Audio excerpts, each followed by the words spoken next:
Watu hao wamemwasi. Watu hao wanamtukana usiku kucha, hawamwelekei yeye, hawamrudi yeye.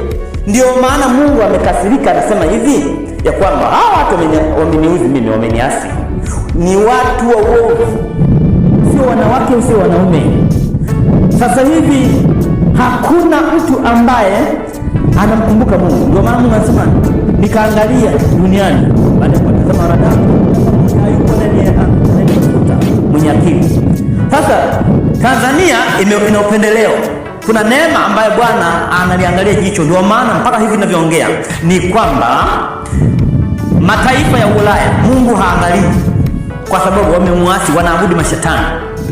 Ndio maana watu mpaka sasa hivi ninavyoongea kuna vita, wanamtafuta kumuua Samia Suluhu, waingize kitu kingine ambacho Mungu hawezi kukubaliana nacho.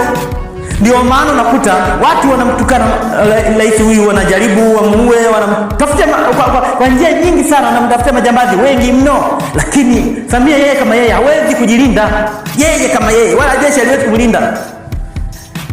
Mungu ameniambia yeye ndiye anayemlinda, na anayeleta amani hapa ni yeye mwenyewe. Ameniambia Mungu, Samia hawezi kuleta amani, wala wewe unayenisikia huwezi kuleta amani. Anayeleta amani ni Bwana mwenyewe. Lakini sasa amekasirika, amesema hivi, Samia wanaosema anakufa, hafi leo wala kesho wala kesho kutwa. Na kwa nini amemweka Samia? Alifanya makusudi, kwa sababu anasema nitamleta ambaye atakutawala kwa nguvu, nitamleta atakayekutawala kwa nguvu.